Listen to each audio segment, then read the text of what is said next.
Happy Monday, everybody. Welcome to another edition of Mean Streets here on Game Plus Network. Chris Meaney here with you, and also live on our FTN Network YouTube page. You're listening on iTunes and Spotify. We do appreciate you. Smash the like button, a 5-star review, a comment. It could be nasty. I'm here for all the comments here as we start a new week here on Mean Streets on Game Plus Network, and a lot to get to as per usual.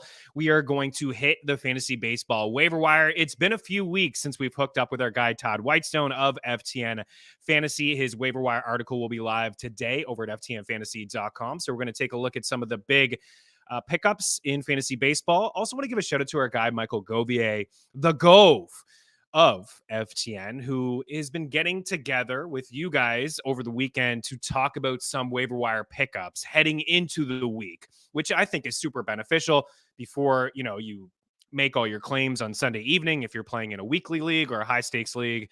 And if you're just playing in, a fun little league with your buddies, head to head, points league, whatever it may be, Yahoo, ESPN, CBS, Fantrax. Let's give a shout out to all of them. Then you can head on over to our FTN Network YouTube page, see exactly who Gove liked heading into this week, or maybe just hang out with us here in the next block with Mr. Todd Whitestone, and we will take a look at some of the hot waiver wire pickups. I got a couple names I want to throw at him as well. Last week we touched on the top 12 starting pitchers and relievers and also hitters. Want to see if maybe there's a few players he feels like punching above their weight or below their weight. Maybe we can use that for those that play, in leagues where you can trade some buy low and some sell highs as well. Going to give a lot of love to the Texas Rangers here today on this show. They have 152 run differential. Are you kidding me? 152. They're first or second in WOBA, slugging, average, runs, WRC plus. They're third in staff ERA, like not just starting staff, third.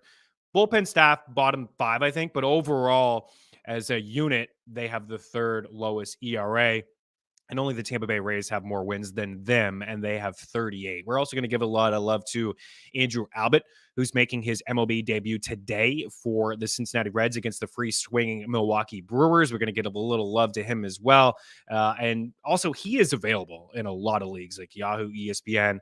And I do believe Todd will have some numbers on him. If not, we will project what to expect from him. But a ton of punch-outs. The guy can strike out batters. And like I said, he's got a really good matchup today against the Milwaukee Brewers. They have the highest strikeout rate against southpaws, lefties, and the 5th highest strikeout rate in baseball. So we are going to have some MLB picks and some props. We're going to visit game 2 of the Stanley Cup Finals tonight in Las Vegas, the Golden Knights and the Florida Panthers. A highly entertaining game 1. It really was. Florida was in it. They hit a couple bars, hit a couple posts. I got some NHL shot props for you guys. I got a fun little same game parlay from FanDuel. And we had some success in game 1 as well, hitting an 8-leg same game parlay that was 14-1. There you see it right there. Marchessault 3 shots, Bennett 3 shots, Verhaeghe 3 shots, Montour 2, along with Theodore, Pietrangelo, Smith, and Eichel 2. Not going to lie, we got lucky. Sometimes you need to get some luck. We had a late third period shot from Marchessault. We had 3 in the third from Carter Verhaeghe. We had the second from Riley Smith, an empty net goal. And how about Marchessault and Riley Smith? Talked about both of those guys.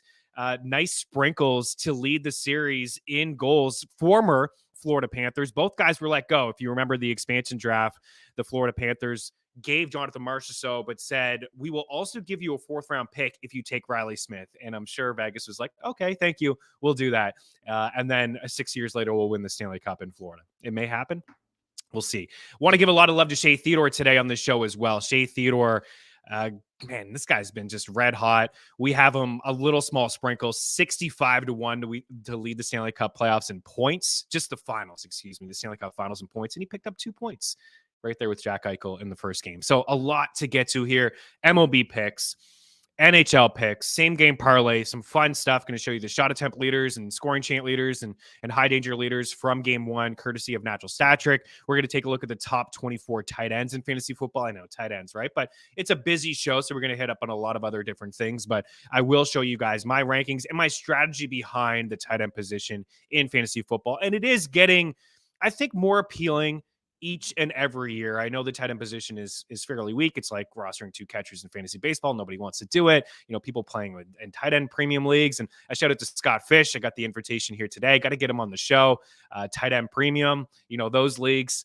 I think a lot of people are starting to gravitate to that kind of setting in fantasy football just to make the position a little bit more appealing. But I don't like drafting two if I don't have to. But I'll talk about my strategy overall, kind of break them up into tiers and try not to mispronounce a couple names there headed your way. What else do we have on this show? Oh, I do want to give a little bit of love to the Miami Heat, right?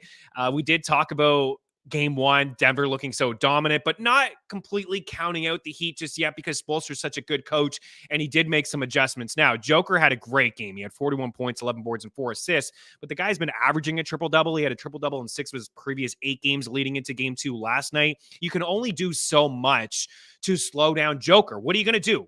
You got to take something away, and I think they took the assist away.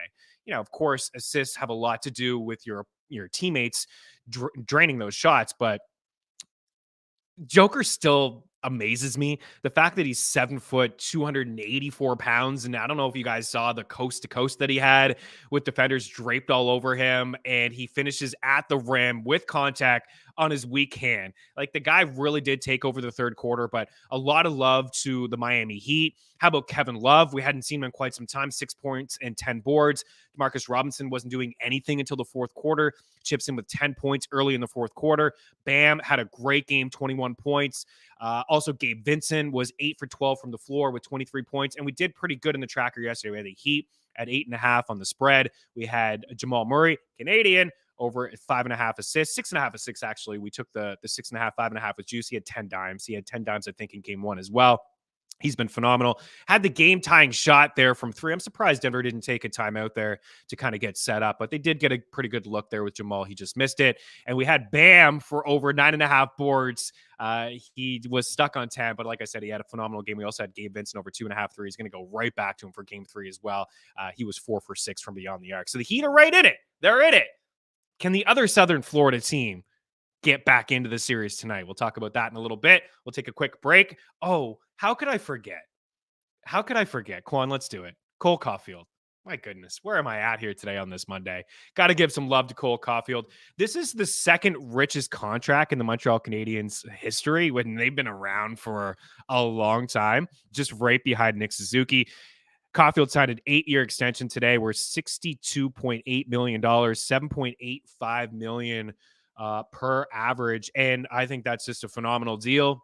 Of course, you guys know I bleed blue, blanc, rouge, but ultimately I think this player in Cole Caufield is going to live up to this contract. And I think in a couple years, you know, we'll really see him live up to that contract. So there was talk about a bridge deal, which would, you know, the end of it bring him to unrestricted free agency. And I think he would get more than the 7.85. But, you know, for Cole Caufield, 26 goals last season, and he didn't play a full season. You know, we could take this with a grain of salt, of course, but 26 goals in 46 games last season, 53 in his first 123 games in the NHL. And with Martin St. Louis behind the bench, 48 goals in 83 games. That's a 50-goal pace, right? Fantastic stuff. And this is what I want to just mention, but also take with a grain of salt, because I know people are going to come at me and say that I'm cherry picking for blue, blanc, rouge, but stop it. I don't care. 0.57 goals per game last year in the NHL this year, which was 10th, ahead of Jason Robertson, Jack Hughes, Austin Matthews, Carter Verhaeghe, Timo Meier, Rupe Hintz, Matthew Tkachuk. Now, you got to play the full season. He is recovering from shoulder surgery. He's quite small. He's got some defensive abilities, lack thereof. His defensive game is not strong, but he's there to score goals. And the guy is an absolute sniper. He is a goal scorer, and I think he proved that in his first full season in the NHL. Now, we're going to take a quick break as Todd's been hanging out. What are you doing here to me? You're talking NBA, you're talking NHL, you're talking Cole Caufield. I want to talk some MLB. So he's in here next. We'll take a quick break. Mean Streets continues here on Game Plus Network. Cole Caufield, baby.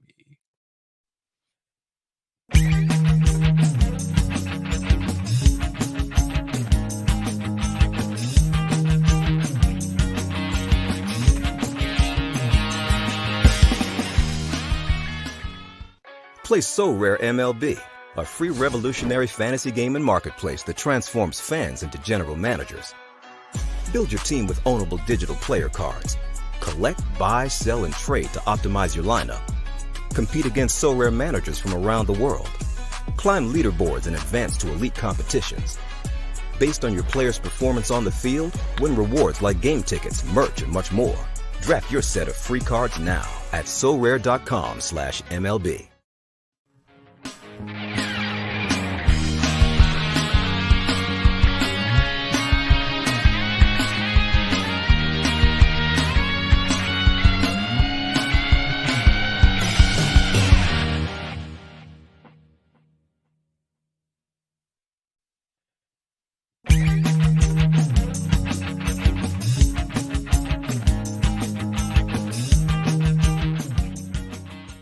Play So Rare MLB, a free revolutionary fantasy game and marketplace that transforms fans into general managers.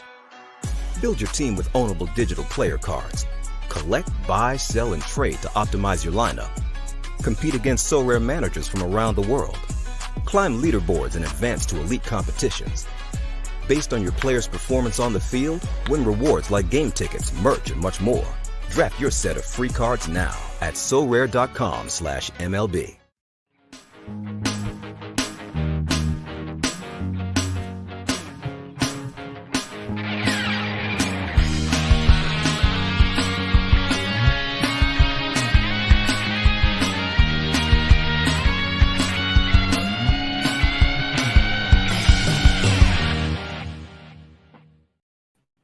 Welcome back in. Todd Whitestone, Telstar 7 from FTN Fantasy joining me. It's been a minute. I feel like it's been quite some time since you and I have hooked up.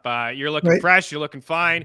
Daily handle. I don't know if this guy's taking shots at me. PTP flow means for the playoffs. I don't know. I'm not sure really what it means, but welcome to the show. Daily handle. We do appreciate you.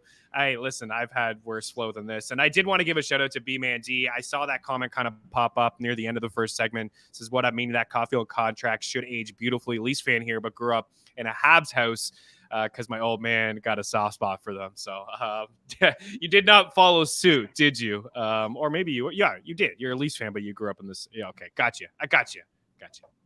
Appreciate you, B-Man in the house. Welcome in. Compliment from Daily Handle. Todd, what's up, man? How you been? Not too much. How have you been, Chris? I've been good. Yes, I've been really good. We're now 2 months into the baseball season. We have, I think, like a pretty good sample size now. Right. Like I have a whiteboard behind me, and I don't really touch it until 6 weeks into the season, and then I start like dividing it. Actually, it's on the other side of the camera. I divided it into like teams that are hitting lefties well, not so much against righties, strikeout, WOBA, all that stuff. And when I was doing it over the weekend, I just like Texas.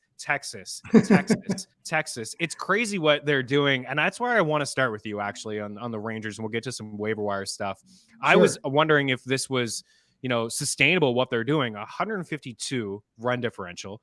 Like a month ago, you and I we just gushed all over the Tampa Bay Rays. And we talked about what they were doing is crazy. And they're still right there. Like they're first or second in all these categories. They're first in the MLB in wins at 42. But Tampa's got 38 wins. They're plus 152 run differential, which is tops in the bigs. They're first in average, 278. They're first on base percentage, 345. They scored the most runs, 376. They're second in slug, WRC plus, and WOBA. They have the third lowest ERA, 3.24. The third lowest is staff ERA as well. They're just cruising, and Jacob deGrom hasn't been with them for the past little bit. I know. What do you make of the start here? We would have thought that deGrom would be the leader if they were in first place, but they've been fantastic. I mean, if you saw what they did to the Mariners pitching staff, which is, oh my goodness, a pretty darn good pitching staff, and they just dismantled them, scoring 10 runs, 13 runs. I mean, I just don't know. You don't want to get in front of this train. I can tell you that. If you're a fantasy manager and you have a starting pitcher, you really want to avoid the Rangers if at all possible. Well, look at these top 12 starting pitchers. Now, this was from the other day, so some things may have changed here, but Nate Eovaldi up at the top. There certainly are some surprises here. Mitch Keller at the time was third in the bigs and strikeouts, and he was the only pitcher on this list with an ERA over 3. Marcus Stroman had another good showing yesterday against the Padres. Christian Javier had a great showing against the Halos the other day. You mentioned Seattle Mariners and the pitching staff, Luis Castillo in there. And then you go and take a look at some of their hitters. You got Marcus Semien, who signed the big contract a couple years ago. Didn't have a great season last year, but has been fantastic this year. Seager's back in the lineup. This guy's putting up video game-like numbers. Adolis Garcia a couple years ago had a great breakout campaign. I'm sure you were talking about him from a high-stakes standpoint because he was a big waiver wire pickup. And then last year, disappointed. And then this year, he's just back to being unbelievable. And then not on this list is Josh Young, who I did put in the tracker over the weekend at plus 750 to win AL Rookie of the Year. Now, Masataka Yoshida, like he's been right there as well, but Young has been putting up these fantastic numbers. So do you see any, like off the top of your head, do you see any guys that are like maybe punching above their weight? Do you feel like Texas is at this point a lock to make the playoffs, or like the Astros are right there and the Angels are kind of playing good ball as well? I think the Rangers will make the playoffs, if you ask me now. I do think that their pitching will regress a little bit. I think Eovaldi will continue to pitch well. I'm unsure about DeGrom's innings, but I think some of the other guys may step back a little. I'm not saying they're going to totally implode like John Gray and people like that, but I think they have enough hitting, Chris, to maintain their pace or close to it, and certainly get into the playoffs. I would bet on that. All right. So what do you got for us? Your waiver wire article is live every Monday over at ftnfantasy.com. You want to walk us through some of the big pickups? What do you got there? Sure. The biggest pickup this week was Royce Lewis, who, wasn't on any rosters at the beginning of the season and came back this week, hit a couple of homers, and he was picked up in all main event leagues, which is 53 leagues. I think he's got a great power speed combo if he can just stay healthy. But he was the biggest add, which is different because in the weeks you and I haven't talked, it's still been pitching. All the young starting pitchers have come up and commanded the most money. And this is the first hitter to really be in the top spot for a while. What do you make of his outlook? I'm very bullish on him. I just think health is the only thing standing in his way. If you have seen him swing the bat, Chris, he's dangerous up there. That's all I can say. He's every at bat, he could drive the ball to all parts of the field, and he's very fast too. And if he can play just third base, which is a little less injury prone than the outfield where he wasn't used to it, I think he can be a great addition, and he should be a player to watch for sure. Yeah, one of the most picked up players today over in Yahoo, just taking a look at that right now, the most added hitter. And this is a guy that I had on our sleeper list, and I just looked like a fool for the first 6 or 7 weeks. It's outfielder of the Cincinnati Reds. Do you know where I'm going? I'm sure he's owned everywhere Jake at high Fraley. stakes. He may have been dropped. Yeah, Fraley. He's had some speed lately, right? Yeah. It's like 4 stolen base over the past bit. I mean, not lately. Last year is kind of like touching a little bit of some categories, but 11 stolen base, got 7 homers, has his average up to 257. And I don't know, this Reds team, maybe they win the Central. Like, I don't know. Like, I wouldn't be shocked. Anybody could win the Central. I mean, but yeah, they look very good. I mean, he was being platooned very early in the year, so I wasn't as interested in him, but he's proven that he's an everyday player, and he's got power and speed, and that ballpark, as you know, is a great park to hit in. It is. I think that they've got a good lineup, and they'll score some runs for sure. And speaking of the Reds, Andrew Abbott, correct me if I'm wrong, guys have not been able to make a claim on him, right? Because he hasn't started, so he's going to start today. That's right. He's not in the system yet, but he's a great young prospect. I think he's got 90 strikeouts and 54 innings in the minors this year. I mean, he's a left-handed pitcher, and he's very hard to square up. So I think he's definitely worth watching today in his outing, and he'll be a big addition, I think, with the fab that's left from the high-stakes players, because there's a lot of it has been spent. But he'll be a great addition for whoever gets him, sure.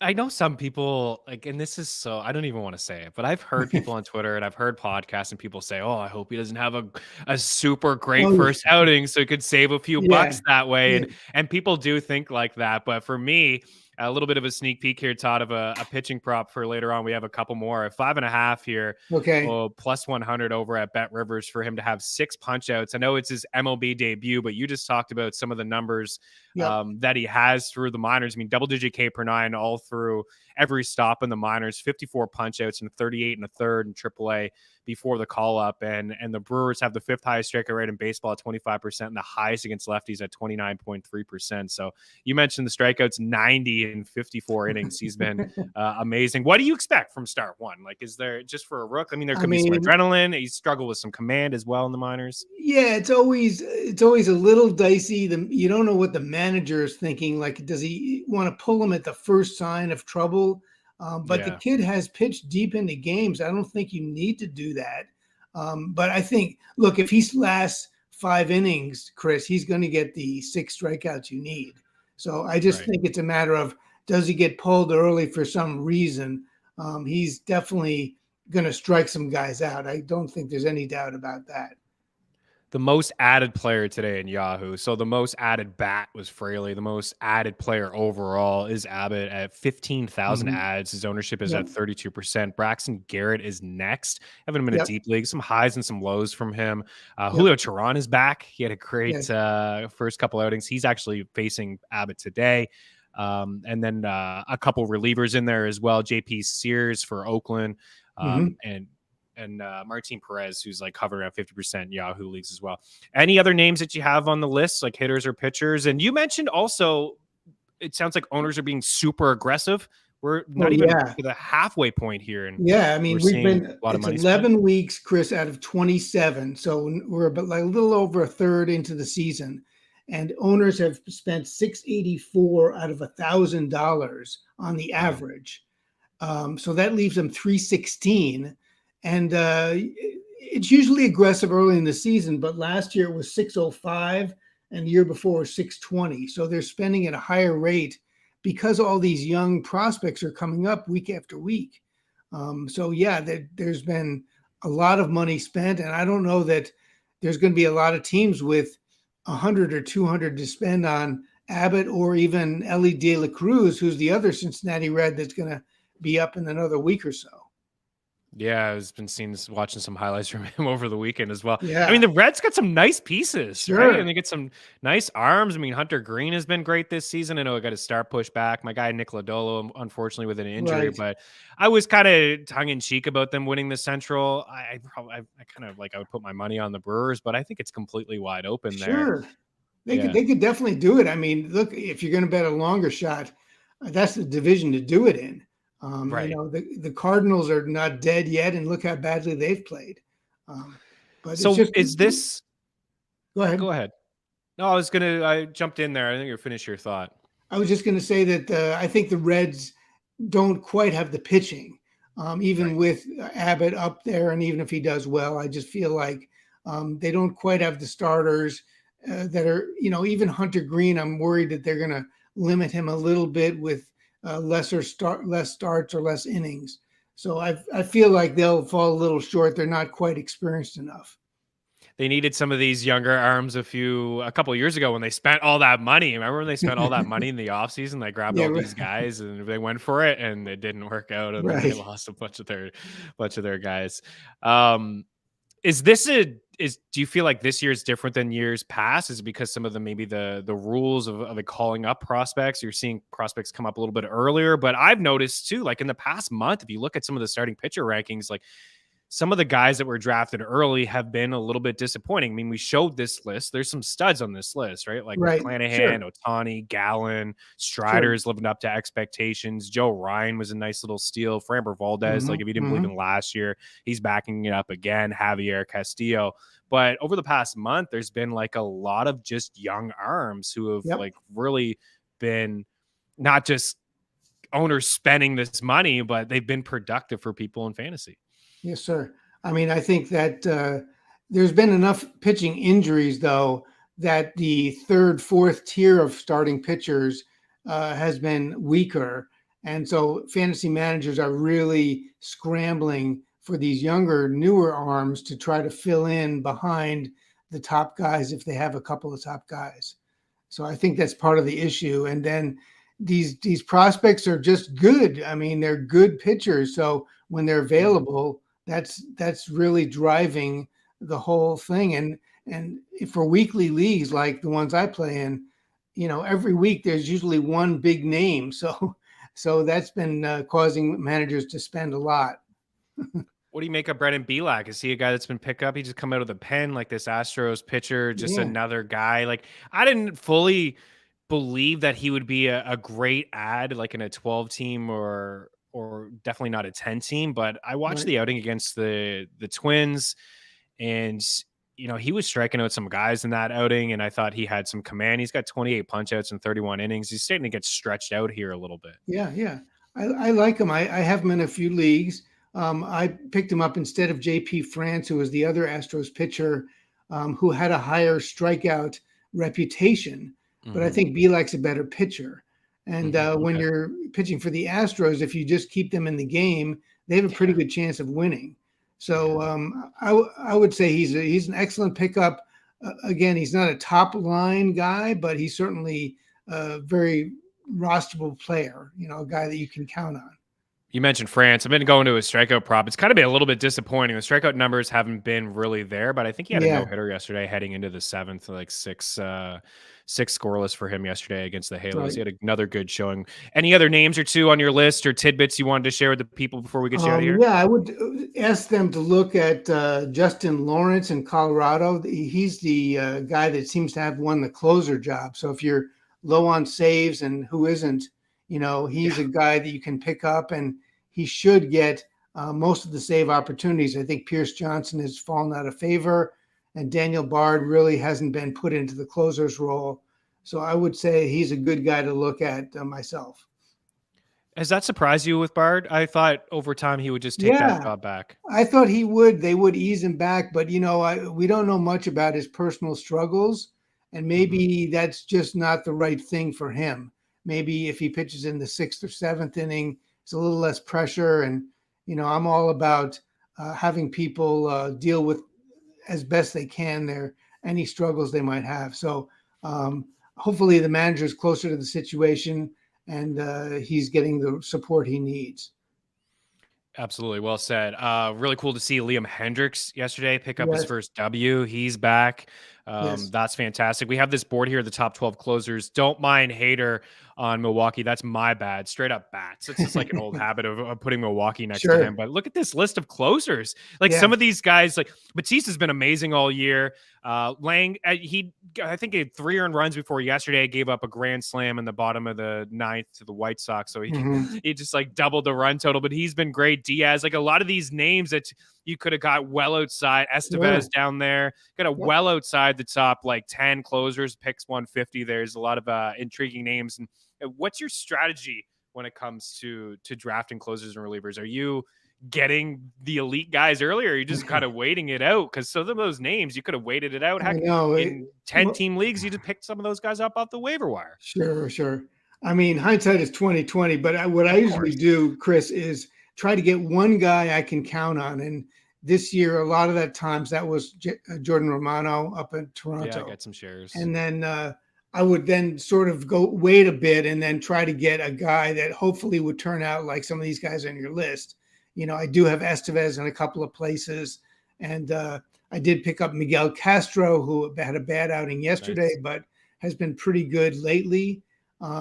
If you can fill in and have 2 closers in a high stakes league, especially a 15-team league, that's pretty good. So, so that's my goal. And I don't want to spend too much draft capital on them if I can avoid it. All right. So you helped us out with a couple starting pitchers, some hitters, and you got a reliever there or two.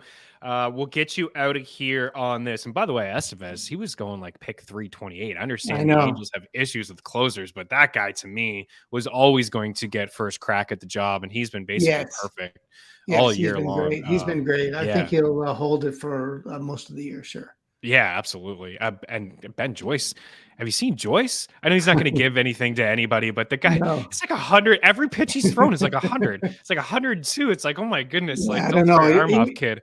Even major league hitters, I don't think they can catch up to that. I mean, but I doubt they put him into the closer role while No. is pitching well, but he's fantastic to watch. If you can catch him, he's really fun. Yeah, no, he's good in some high leverage situations as well. Okay, we're going to get you out of here on this, and it's not a fantasy baseball question. I'm going to put you on the spot. Top 5 teams in Major League Baseball right now. It's June 5th, 2 months in. Top 5 MLB teams right now. Go. Okay. I'll go with the Dodgers, of course. The Rangers have to be up there to me. I would say then you have to look at the American League East, and say, I mean, who do you like? They're all so good. I kind of feel like, Baltimore is going to be up there for the long haul. So I would say them. Who am I missing? You could say your Yankees. You could say your Yankees. I can say my Yankees. I'm a little on the edge on them. Whether they're going to have the pitching. Nestor Cortez just got injured. I might put them like 6th or 7th on the list somehow if I had the full list in front of me. And I think Houston, I don't know how many that gives me now, but Houston should be in there in the final 5. All right. So the goal here was to see if you would put Texas in there, and you're putting Texas in there. Like for me, I would put the Rays. I would put the Braves. I still like the Astros, right? Dodgers, and then like Texas is right there knocking on the door. I mean, what they're doing right now, again, it's a 2-month sample size. It's pretty solid. And when I look into some of the numbers, like I don't see like them getting super lucky in situations. Like maybe the offense comes down a little bit, but they still have a really good offense. They might just need to trade for another starter, Chris, as near the deadline, see if they can come up with that. And then I'm not big on Martin Perez, but and John Gray should be fine, but he's not a superstar. Andrew Haney too. Yeah. So they need maybe one starter, but I mean, this is the year to go for it. I mean, I wouldn't say they've got the pieces otherwise, so why not take a shot? So I would say when they can determine who the sellers are, they should be in the market for one of the starters. Yeah, I mean, just looking at the standings right now, I mean, the Dodgers have 35 wins, the Diamondbacks 35 wins, the Braves 35 wins, but there are 1, 2, 3, 4, 5 teams in the American League with 35 wins. Right. So there are a lot of powerhouse teams in the AL, no question. Yeah. Todd, fantastic. Appreciate you as always. I'm glad we were able to hook up this time. I know it's been, a Canadian holiday, American holiday, and a couple other things that have gotten in the way. But check out the article, the Waiver Wire Watch article over at ftnfantasy.com, diving into a lot of great statistics, some of the hot pickups. And again, if you're not in a high stakes league, that's okay. You can get a lot out of this article. Like we just talked about a few pitchers that are widely available in Yahoo leagues where Todd has already been all over it for a couple weeks as well. So check that out. It's absolutely free to check out over at ftnfantasy.com. Appreciate you, Todd. We will hook up again next Monday. Have a great week, dude. You too. On the other side of the break, we're going to get into game 2 of the Stanley Cup Finals, Florida and Vegas. That's here next on Game Plus Network.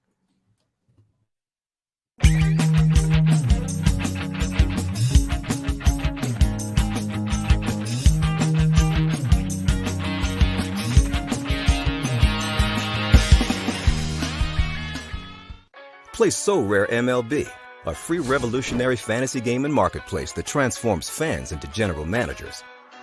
Build your team with ownable digital player cards. Collect, buy, sell, and trade to optimize your lineup. Compete against So Rare managers from around the world. Climb leaderboards and advance to elite competitions. Based on your player's performance on the field, win rewards like game tickets, merch, and much more. Draft your set of free cards now at sorare.com/MLB.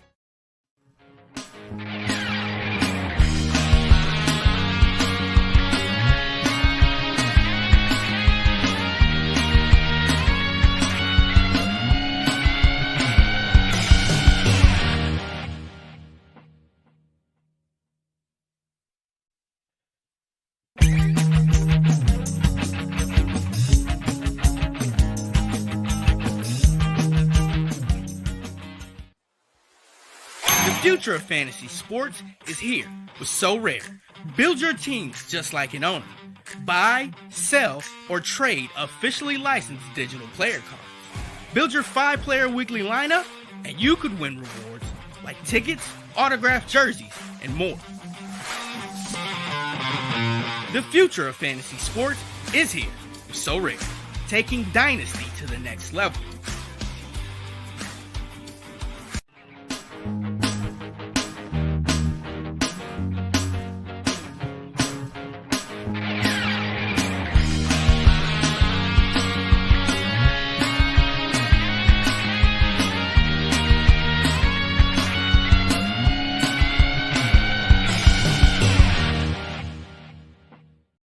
Back in game 2, Stanley Cup Finals happening this evening in Vegas. A big victory for Vegas in game 1. And, it was a pretty good game. It was highly entertaining. It was very aggressive. We saw a little bit of frustration from Matthew Tkachuk and Sam Bennett. Listen, Vegas is not going to fall into that. You can push around Mitch Marner and the Maple Leafs all you want, but this is a team in Vegas that, all their defenders are over 6 foot. They have a ton of balance and experience up and down their lineup. They've been through these moments before. They have several players that have won cups, been to the Stanley Cup Finals on their squad. They're not going to fall into the face washes and the punches after the whistles. They're just laughing at Tkachuk and Bennett. I think Florida jumped out really good, really strong in the first game. I thought, for a team that had 9 days off, I thought they had a really, really good first period. And looking at it from our friends over at Untitled Chapter, from a 5-5 standpoint, the shot attempts were 50-47 in favor of Florida. The shots 28-23 in favor of Florida. The Golden Knights had the 3 goals at 5-5. Florida just the 1. But the scoring chances 3 more for Vegas. The high danger chances just 4 more for Vegas. It was very dead even. It was really, really strong. And this is from Natural Stat Trick here.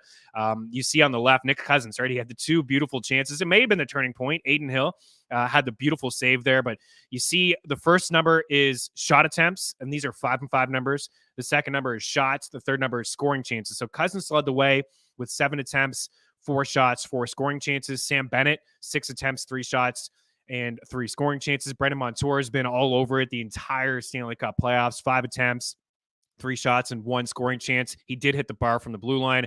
Barkov had the 4 attempts, 2 shots, and 4 scoring chances. On the other side, Shea Theodore, all 6 attempts, which led all Vegas players here at 5-5. He had the goal, 3 shots, 2 scoring chances. Mark Stone with fantastic game from Mark Stone, 5 attempts, 4 shots, 4 scoring chances, and Alex Pietrangelo. There's a theme here, right?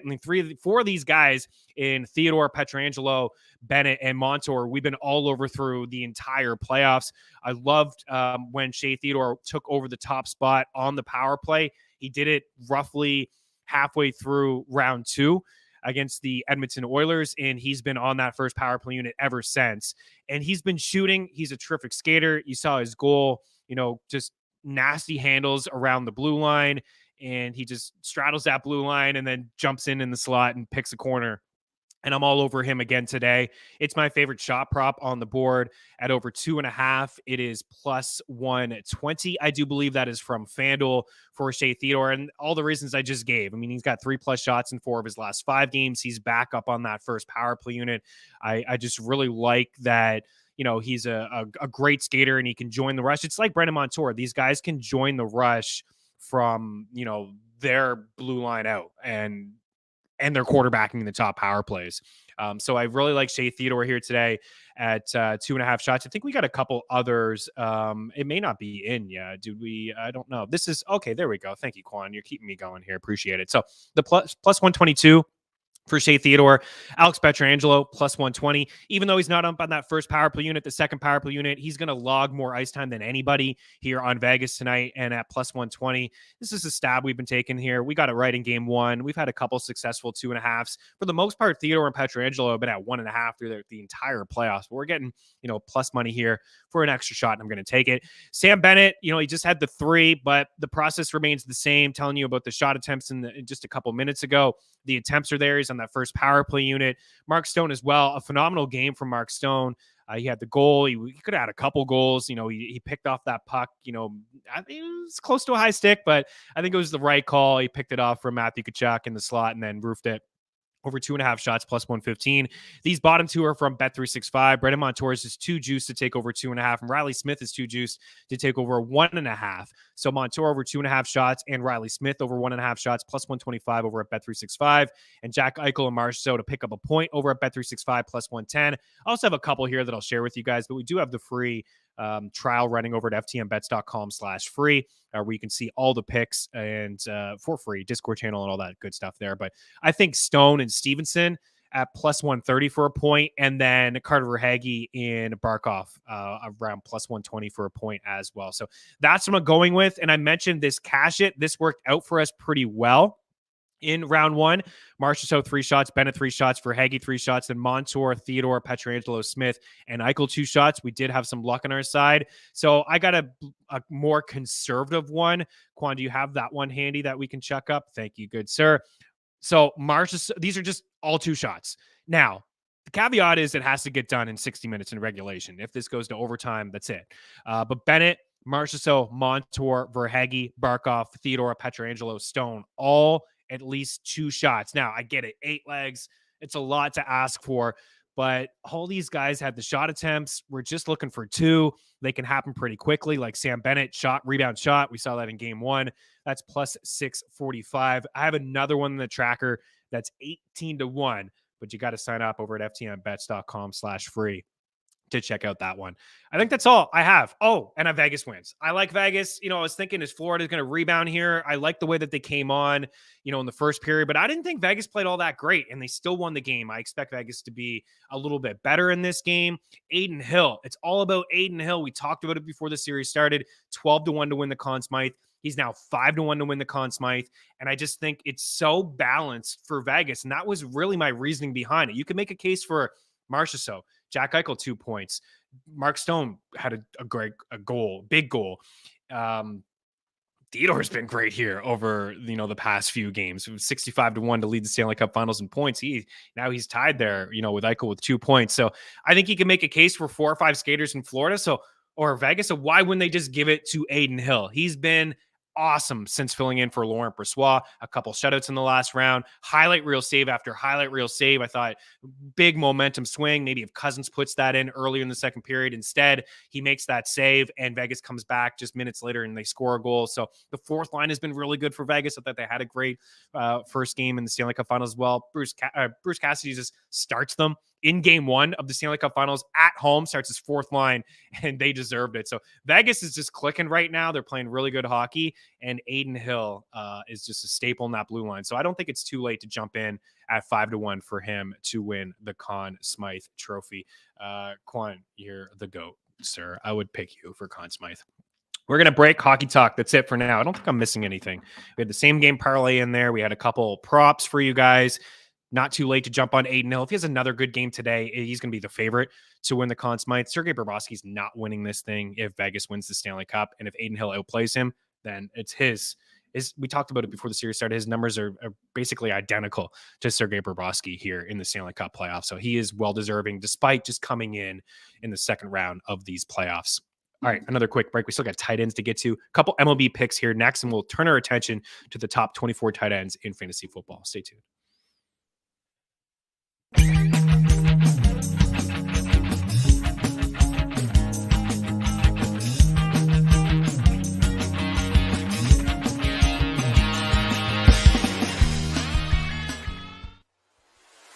The future of fantasy sports is here with So Rare. Build your teams just like an owner. Buy, sell, or trade officially licensed digital player cards. Build your 5-player weekly lineup, and you could win rewards like tickets, autographed jerseys, and more. The future of fantasy sports is here with So Rare, taking Dynasty to the next level.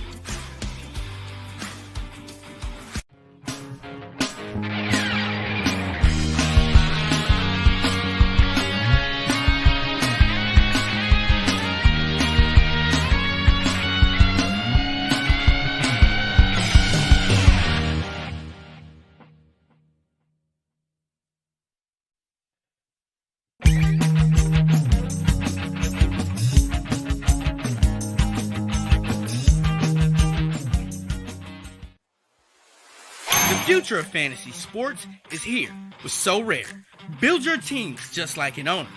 Buy, sell, or trade officially licensed digital player cards. Build your 5-player weekly lineup, and you could win rewards like tickets, autographed jerseys, and more. The future of fantasy sports is here with So Rare, taking Dynasty to the next level.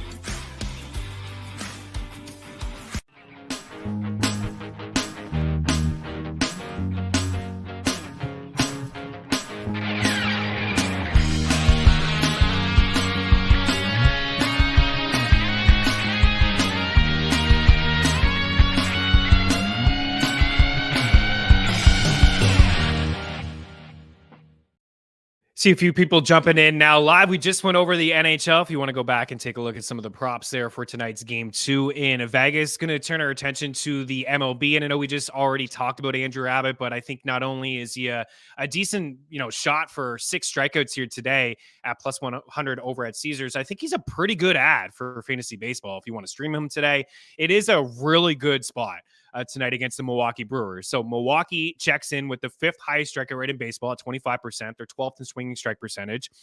They have the highest strikeout rate against lefties, striking out 29% of the time against southpaws. As for Andrew Abbott, 90 strikeouts in 54 innings across AA and AAA this season, 54 punchouts and 38 1/3 AAA innings before his call-up. In fact, the 53rd overall pick from 2021, he was like the 17th pick in the second round. Double-digit K per 9 in all 5 of his stops throughout the minors. He's got a lot of swing and miss. You heard from Todd, if he can get to 6 innings today, I think he can get to 6 strikeouts. Some issues with command like most young pitchers, but this Brewers team, they have a lot of swing and miss in their lineup. The other prop that I'm going after is a team total here, and I have a little banner of this, and it's the Texas Rangers at over 5.5 runs at plus 115 over at DraftKings. So if you're just jumping in the show now, Game Plus, wherever it is, we gave a little bit of love to the Texas Rangers earlier, 152 run differential. They enter the week with the best average on base percentage. They're second in slugging, WOBA, and WRC+. They've also scored the most runs in baseball, 376. They have a matchup today against Adam Wainwright. Adam Wainwright has a career-high 13% barrel rate, which would be the highest in baseball if you have the innings to qualify. He's got a career-high 86.5% contact rate, which would be the highest mark in baseball if he had enough innings to qualify. He's striking out a career-low 5.47 batters per 9. He has a career-high 42.4% fly ball rate. Overall, he's allowed at least 7 hits in 4 of his 5 starts this season. He's yet to complete 6 innings. He's got 10.2 innings on the road. His 2023 resume on the road, 10.2 innings, 15 hits, 7 doubles, 9 runs, and all 3 homers that he's allowed have been on the road. Opponents are slashing 333, 362, 689 with a 440 WOBA away from St. Louis. Let's just ride this thing out. We were doing it with Tampa to start the season. The 4.5s to 4.5s. We're getting 5.5 here for Texas, the hottest team going in baseball at home against a high contact pitcher in Adam Wainwright. Let's just ride this thing out. 5.5 plus 115 over at DraftKings. Tight end talks here next on Mean Streets. Keep her locked.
Welcome back in. There we go. Here's my tight end rankings. No surprise. Travis Kelce up at the top. What can you say about this guy? I think the biggest thing is, do you want Travis Kelce as your starting tight end? I mean, yeah, obviously you do, but do you want to spend a first round pick on him? I'll tell you what.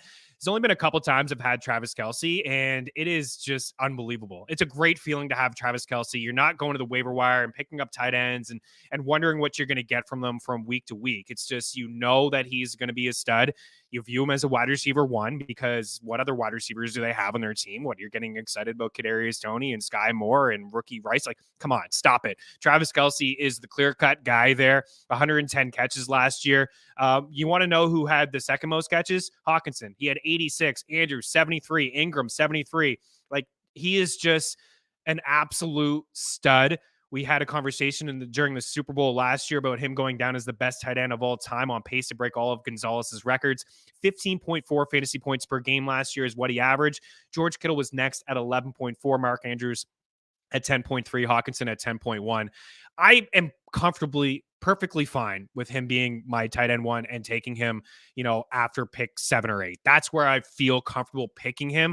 I would go wide receivers. I want to get an alpha wide receiver or a pass catcher in that first round. I would go CMC if he fell to pick 4 or 5. He's just not going to.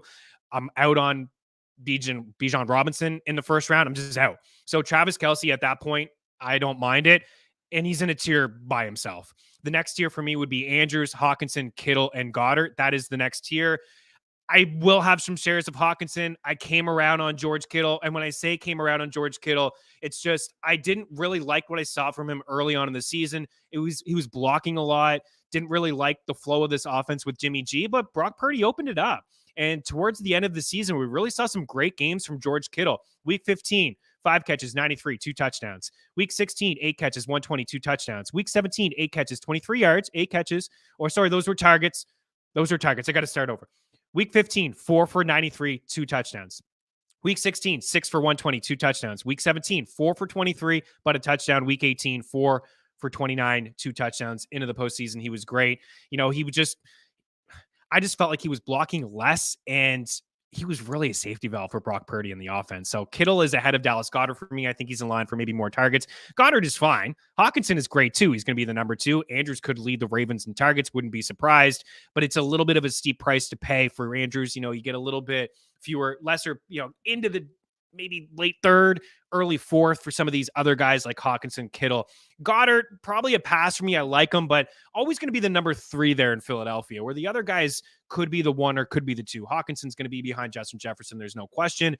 But for, Dallas Goedert, got to deal with A.J. Brown, got to deal with Devontae Smith, but that's in its own tier. So can you bring that back up again? Kelce, check, perfectly fine. Outside top 5 or 6 picks. Andrews, maybe best ball. I don't think, honestly, just want to be honest with you guys, don't think I'm going to have any shares. I'm not spending in the 2nd, early 3rd. Don't mind Hawkinson, Kittle, pass on Goddard. Then this next tier, I'm just going to completely fade. Like, yes, I have Kyle Pitts at 6. Kind of got to show me. I do think the offense is going to flow better with Bijan and having Ritter under center. We definitely saw an uptick in Drake London with Ritter under center. Darren Waller over 30 now. New team. Definitely trust Daboll. A lot going on. Back-to-back injury-plagued seasons from him. So pretty much a pass for me. Pat Freiermuth, Evan Ingram. You're bringing in Calvin Ridley. Another target there. Had a great season, but another target, another body. I really like the tier from 10, 11, and 12. That's a tier that I'm going to go after in fantasy. It's going to be super, cheap. You get middle, late rounds. Dalton Schultz now in Houston could be the number 1 option for the Texans. No question, right? Safety valve for CJ Stroud there. Leaning on an experienced tight end. David Njoku, stud. A lot of bodies going around there, but stud. Greg Dulcich.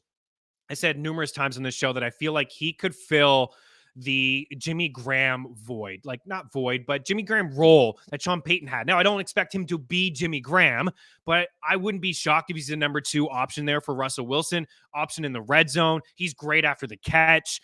He's explosive. He's got good hands. He's a great right runner. There's a lot of different things that I like about Greg Dulcich as a tight end, and you're not drafting him as a top 12, but the consensus is going to be after the top 12. Underdog Fantasy's got him around 14 or so, but could be the number 2 option there for Russell Wilson behind Jerry Jeudy, and a nice red zone target there for Russ as well. So we are going to break. I'm going to show you 13 to 24, but it's going to be rapid fire, and we'll dive into it a little bit deeper tomorrow. Stay tuned.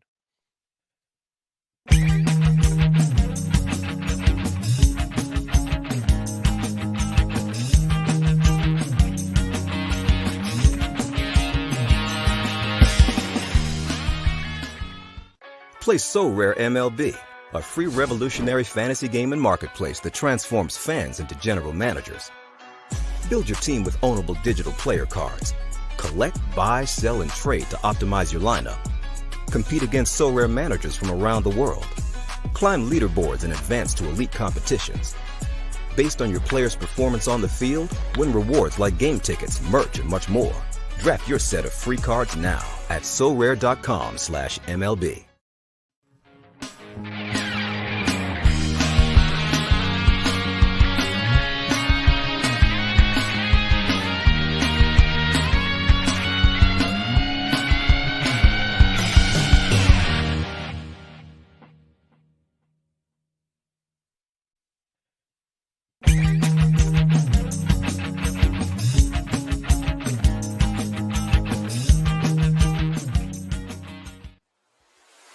The future of fantasy sports is here with So Rare. Build your teams just like an owner. Buy, sell, or trade officially licensed digital player cards. Build your 5-player weekly lineup, and you could win rewards like tickets, autographed jerseys, and more. The future of fantasy sports is here with So Rare, taking Dynasty to the next level.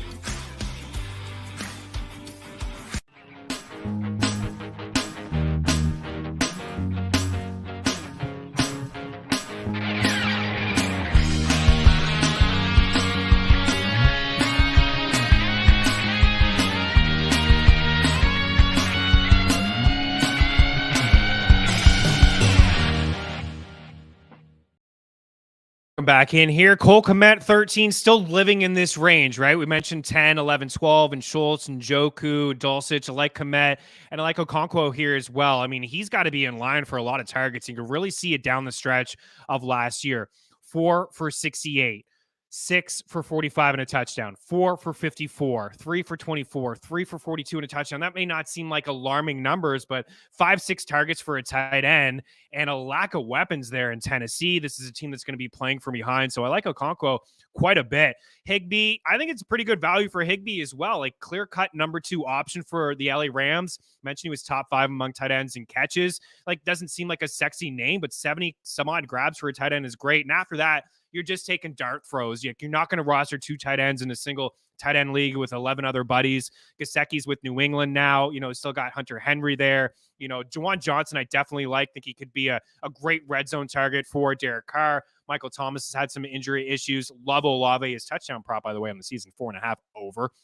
But Juwan Johnson, I think he could be in for a breakout campaign. The other guys are just like Gerald Everett, 3rd, 4th option at best. Dawson Knox got to deal with Kincaid. Noah Fant got to deal with 3 other wide receivers. Michael Mayer, rookie, got to learn the ropes. Other options there. Devontae Adams, clearly the number 1 option. Run first offense as well. Jelani Woods, I like, but more so best ball leagues, 2 10-end leagues as well. And there's going to be some growing pains with Kincaid and Laporta as well. But Laporta could definitely be the number 2, number 3 option for the first 6 weeks before we see Jameson Williams. But get yourself familiar with Okonkwo as well, just like Nathan Kutoski says here in the house. I keep seeing tight end from Tennessee. I'm not familiar with him at all. Get yourself familiar with him. That's not a shot at you, Nathan. That's just everybody else out there. Get yourself familiar with him and try to pronounce his first name because I can't. We're out of here. We'll see you tomorrow. Cheers.